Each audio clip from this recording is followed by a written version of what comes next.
Craig Kimbrel on to try to finish it off in the top half of the ninth inning. Major League Baseball's active saves leader, 23 of them coming this year.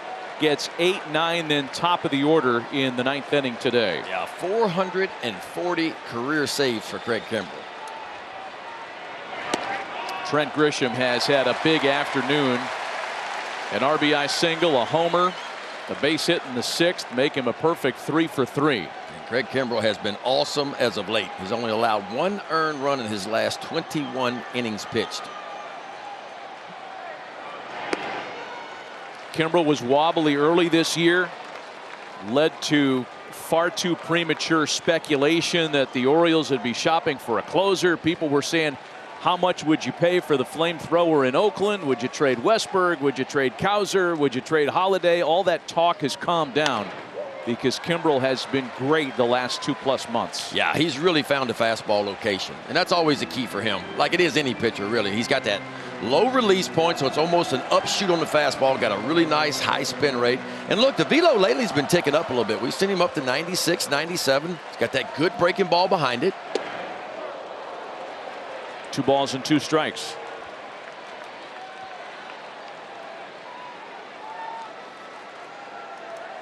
Grisham, Cabrera, and then top of the order, Ben Rice. So 3 left-handed swingers here against the veteran Kimbrel. The ball's off the plate. Fans want it, of course. Full count.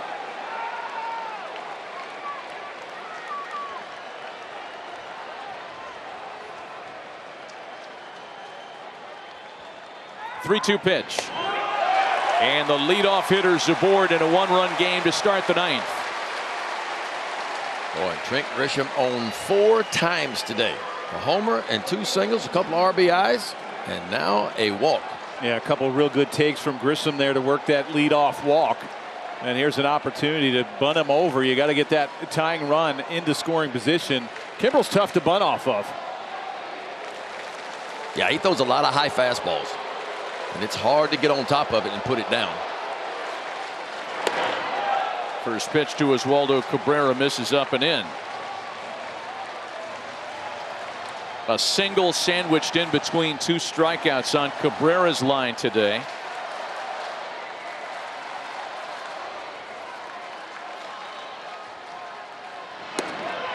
Two and 0. I need to go talk to Kimbrel here and just settle him down a little bit. Get him back in the strike zone. And if you're Cabrera at the plate, you got to make him throw a strike. Yeah, it's been a while since Kimbrel's on the mound, and you can, I mean, how'd you feel? I mean, when you hadn't pitched in 5 or 6 days, yeah, you get to the mound, tough, it's especially different. a sinker baller. You're absolutely right. You start losing your mechanics and control. Things start snowballing on you. You have the pitch clock, and you're rushed as it is on that mound. You have really no time to breathe unless a catcher comes out and talks to you to settle you down. You want those constant reps of 5, 6 days. I know closers are a little bit different. They don't want to come in games that aren't save situations. Taking all the way, Cabrera takes a strike. To your point, 6 days off for Kimbrel. Last pitched on the 7th of July in Oakland when he secured his 23rd save of the year. And it's been all heaters so far, not one breaking ball.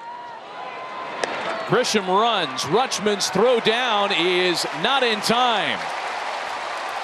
Trent Grisham had attempted only 1 bag all year long. That's his first successful stolen base. They're sending him back now. Had time been taken? Yeah, home plate umpire Emil Jimenez said it looked like he was pointing to his chest saying, I had time.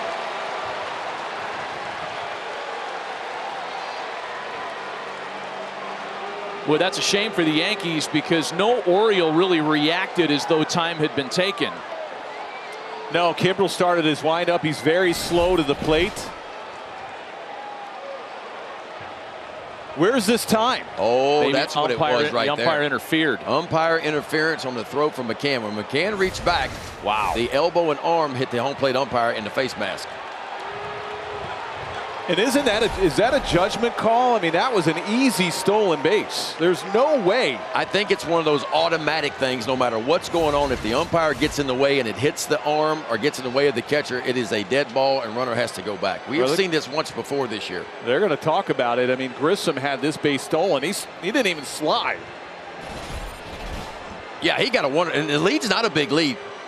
But as you mentioned, Craig Kimball's got that big high leg kick, man. It takes him a while to get the ball to home plate. I think Oriole fans might be saying the reason he stole it so easy is because McCann was interfered with.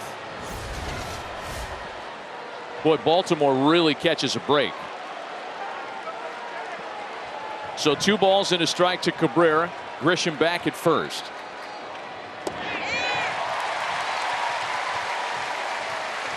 And just that little pause, that little break in the game allows Kimbrel to get it back. Now you wonder if Grisham's going to try it again. Because Craig Kimball's not going to slide step. He is not going to slide step. He will not sacrifice his stuff to try to be quicker to home plate. You better make sure he gets it. With Soto scheduled to bat this inning, we won't even have that discussion because they're back-to-back walks that have opened the ninth.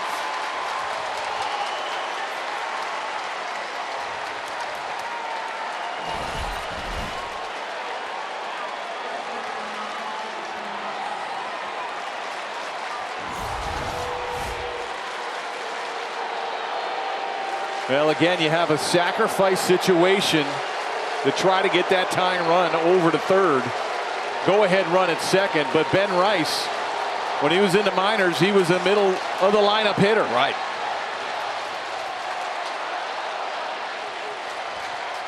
Rice is hitless today.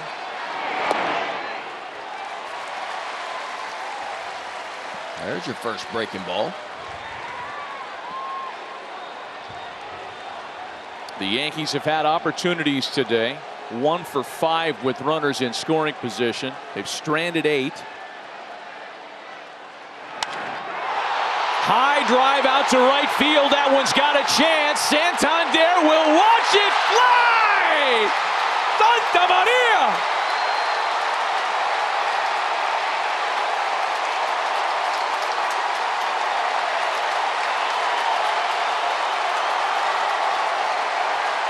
Are you kidding me? The young rookie comes through again for the Yankees.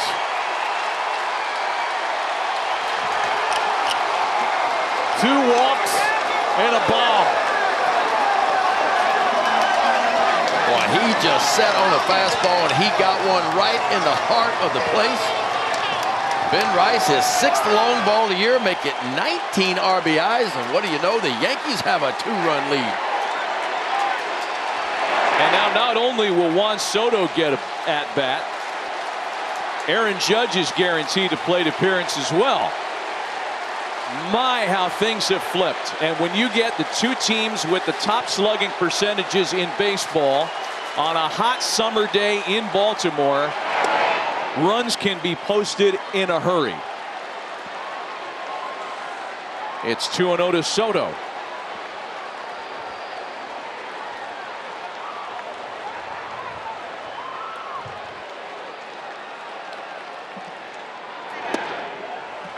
Three balls and no strikes.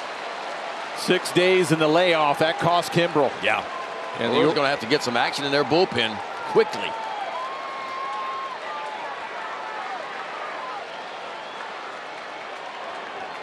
Kimbrel's 3-0. Soto takes a strike. Juan may have been thinking a half an hour ago or so that he wasn't going to have a chance to polish up an 0 for 4 game with 3 strikeouts. That's beaten on the ground for Mateo, and that's the first out in the top of the 9th. Well, here's a replay of that homer off of Ben Rice. First pitch breaking ball for a strike. Kimbrel comes back with a 4-seamer. He absolutely crushed it. Out over the middle of the plate, about belt high. Right center field. Yankees are up 5-3 that quickly. Aaron Judge now. Judge has been on base 3 times this afternoon without the benefit of a base hit. Hit by a pitch in the first, walks in the 5th and 7th.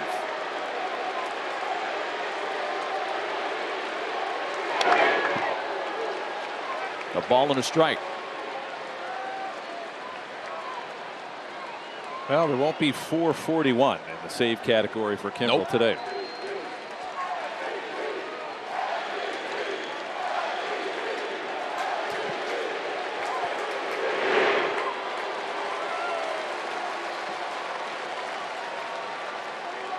Yankees fans here in Baltimore starting to feel themselves a little bit. Clay Holmes is up in a hurry in the Yankee bullpen.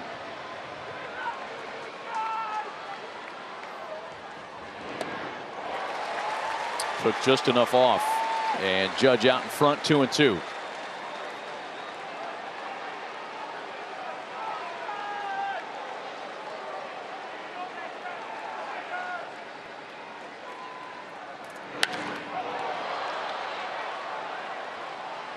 So we're talking about a bottom of the 9th inning suddenly. Place we didn't think we'd be headed. It'll be the bottom of the order for the Orioles when we go to the bottom of the 9th inning.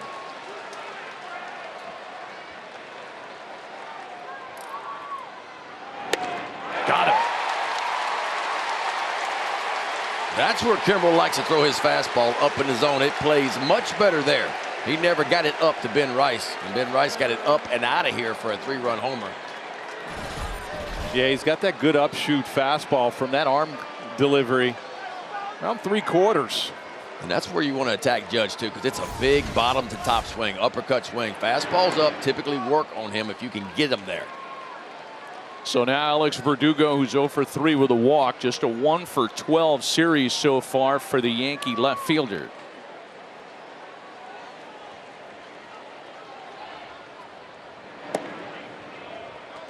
Back-to-back walks, a 3-run homer. Soto grounds out, Judge strikes out, and now 2 balls and no strikes to Alex Verdugo.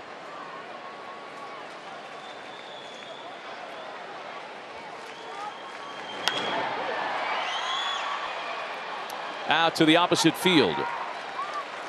Austin Hayes has it, and the Orioles now are backed up with their last chance. Ben Rice gets a fastball just about belt high. He knew what to do with it. The Bronx Bombers with a 3-run shot in the top of the 9th, and now have a 2-run lead going to the bottom of the 9th. Rookie first baseman Johnny on the spot for the Yankees this afternoon. A 3-run homer in the top of the 9th has given New York a chance to finish off a 3-game sweep and get into the All-Star break back on top in the AL East. It'll be Clay Holmes that'll try to finish it out here in the bottom of the inning. Yeah, Holmes got his 21st save on Friday. Big sinker, upper 90s, and also slider. Controversy was the leadoff hitter Kerstead that he hit in the helmet. Obviously didn't mean to. He's not that kind of guy anyway to headhunt.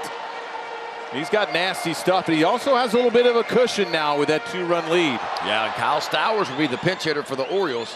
He came up yesterday when Kerstead was put on the IL.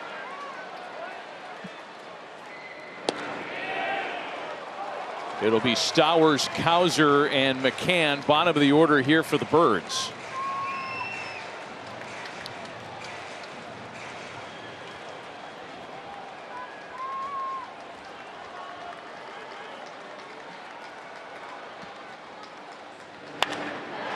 That's ripped into the corner just early, foul. A change defensively for the Yankees, as DJ LeMahieu is inserted in at first base for Ben Rice.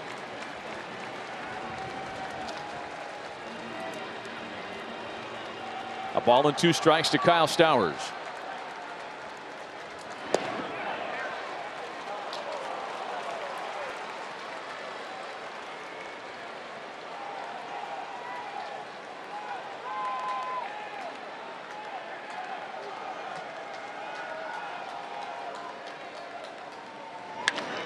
Back up the middle. Leadoff hitter aboard in the Baltimore half of the 9th. Yeah, Kyle Stowers had a couple trips in the big leagues so far this year with the Orioles. Pretty good numbers, and I tell you what, he has been really good at AAA the last couple of years. It's been hard to find him a spot at the big league level. The Orioles have an abundance of outfielders, but that's a really good swing off an all-star closer right there in Clay Holmes. Yeah, really good at bat how he stayed on that 97-mile-an-hour sinker away. Taking it right back up the middle. Colton Cowser represents the tying run.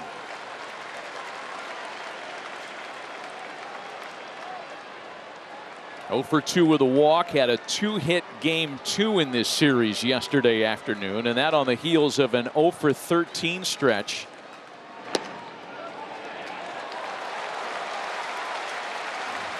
Two balls and no strikes. Well, when Clay Holmes struggles, when he's on top of the baseball is when you see that really nasty sink and then that good slider.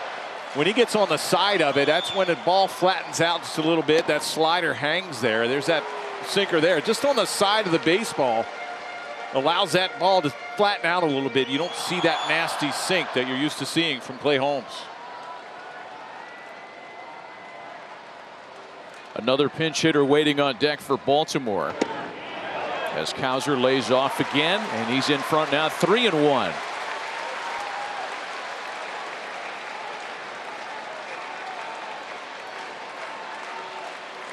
It'll be Ryan O'Hearn, who's made a couple of trips into the on-deck circle this afternoon. Slow chopper for Torres. Backhand to Volpe. Relay back to first is not in time. I mean, that would have been one for the highlight reel had the Yankees turned that double play. Yeah, it just wasn't hit hard enough. And Colton Cowser has an above average speed, especially running from the left side. Somebody tell me why you're swinging 3-1. I guess trying to hit a ball out of the ballpark. That's the only thing I can think of. Hoping you get a cookie.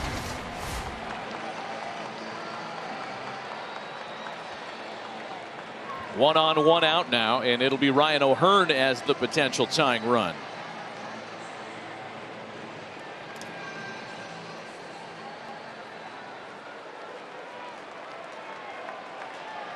O'Hearn cashed in with his second triple of the season in game 2 of this series yesterday afternoon.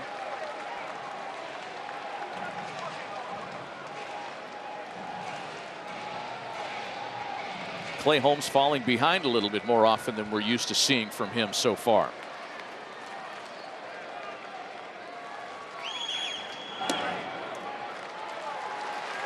Two balls and no strike. That's why I was puzzled why Cowser swung at a 3-1 pitch. Holmes is having a hard time throwing strikes.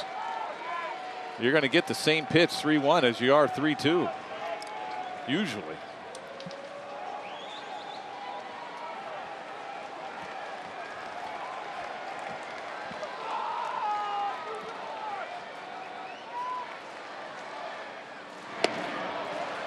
Three balls and no strikes, and again in the category of nothing comes easy today. Yeah, the idea is find a way to get on base if you're O'Hearn, because you got a Henderson coming behind you, already has a home run today, and 28 of them on the year. Tying runs are on base. Winning run digging in at the plate in the form of Gunnar Henderson. Yeah, I wouldn't be surprised if they go out and talk to Clay Holmes, settle him down a little bit. There goes Matt Blake.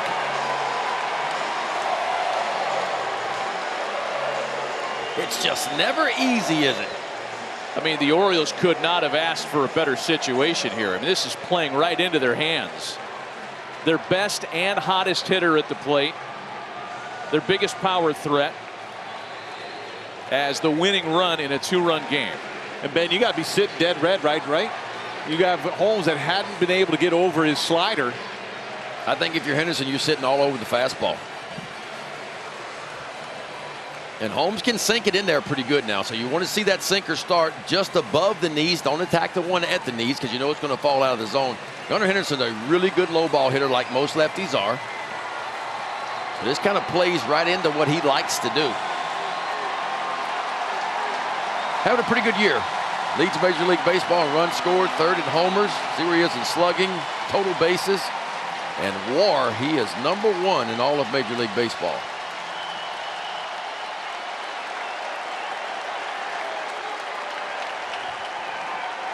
Here we go. First and second in a 2-run game with 1 out, last of the ninth. First offering to Henderson, misses off the plate.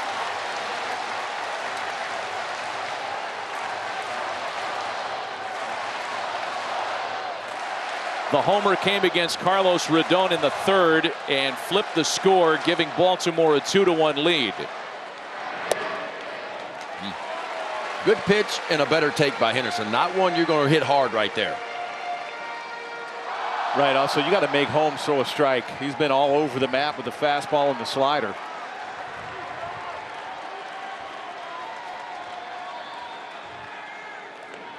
Oh, that one squirted out of his hand and still found the strike zone.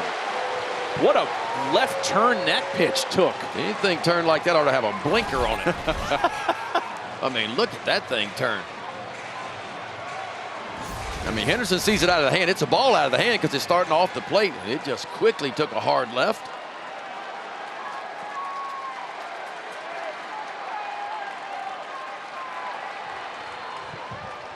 Rutschman waiting next. 2-2. No, this is where the pitch clock really is at a deficit for a closer, even a pitcher. When you start to get into trouble, there's really no time to step off and try to gather yourself. No mound visits for the Yankees left. And Henderson's rung up on a ball on the corner. That's what they call a shadow strike. One that could have gone either way. Clipped just enough of the zone for Holmes to get his punch out. Yeah, 2 of them in this at bat. That sinking fastball catches the outside part of the box. The breaking ball, a couple of pitches before that, was just below the bottom of the zone. So 2 really perfect pitcher pitches by Clay Holmes. All up to Adley Rutschman now. 1 for his last 19.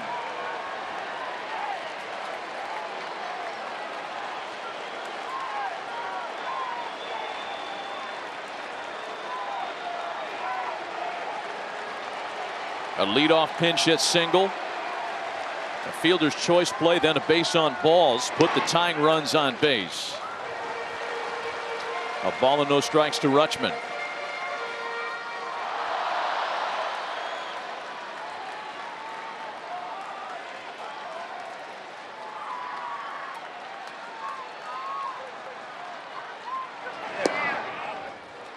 Two 2-0 with Ryan Mountcastle waiting on deck.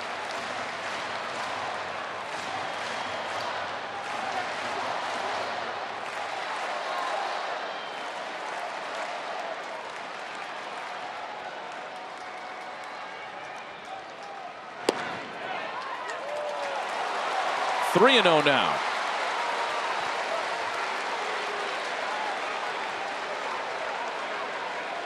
Is this a guaranteed take spot for Rutschman? I'm not going to say guaranteed, but I would think it is. That made it easy. Pitch that was well outside, and now the bases are loaded. I mean, if you thought we had some drama 10 minutes ago. Tying run moves into scoring position. The winning run's on base, and it's all up to Ryan Mountcastle.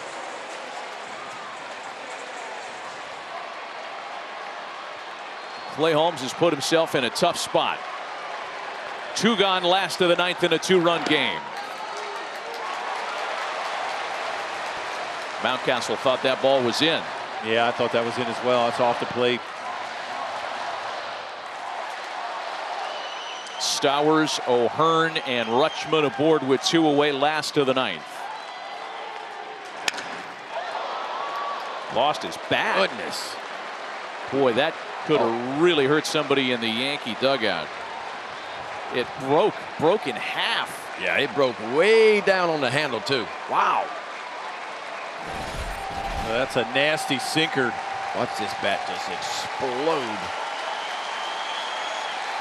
And that first pitch, that slider that was called for a strike, it just changes the whole at bat. If you're Mountcastle. Yeah, you go from being aggressive to being kind of in protection mode is what you are. Because you got to shorten up and try to put a ball in play. You put a ball in play and it finds the outfield grass, very well could have a tie game. Mountcastle bounces it to Volpe, who has a trouble finding the handle, gets it to second too late. A run scores, everybody's safe, and it's a one-run game in the ninth.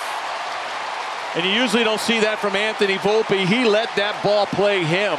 Instead of being aggressive on it, it looked to me that he was a little timid on that ground ball. Yeah, it looked like to me he backed up, Nelly. Instead of coming forward and being aggressive, looked like he took a few chop steps backwards right there. Never really got the rhythm. See the ball come up, hit the heel of the glove, and never had time to collect the out at second base. Maybe took his eye off of it, looking for Torres to get over to second. So now Cedric Mullins making his first plate appearance of the game. Came on as a pinch runner back in the eighth.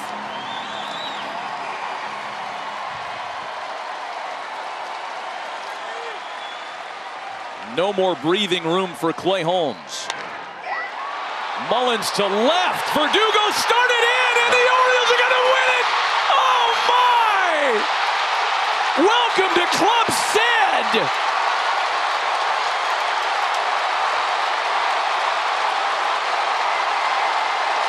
Well, I was about to say if this ended, it might have been the biggest win for the Yankees of the season so far. Hey, this might be the biggest win for the Orioles this season. Instead, this is the biggest win for the Orioles instead. No doubt about it. Cedric Mullins in, first at bat of the day. And I agree with you. I think Verdugo took a jab step in, and when he tried to back up and retreat on this ball, he slipped down. Ball gets over his head. Orioles score 3 runs in the ninth inning to walk off the Yankees. What a way to get into the All-Star break. What a game.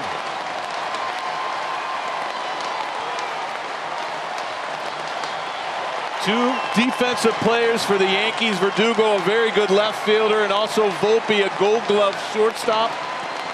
Cost the Yankees a game. And that was the first base hit of the day for the Orioles with a runner in scoring position, and it was a big one.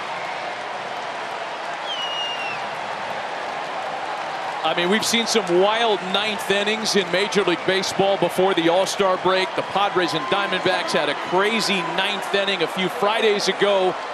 This is right there with that one. A 3-run homer by rookie Ben Rice in the top of the inning to give the Yankees a 2-run lead. And Baltimore battles back in the bottom half to earn a 6-5 win. I mean, how about this? 2 of the best closers in the game both blow saves today. You don't see that every day. Either. You're absolutely right. Don't see that every day. Cedric Mullins right here looks like a little bit of a fastball just kind of working away from him right there. And he just kind of inside outs it and shoves it out to left field. Look at that. Couple of jab steps in by Verdugo. Didn't get a great read on that ball, and he tried to back up, and no chance. Ball gets over his head, and game over.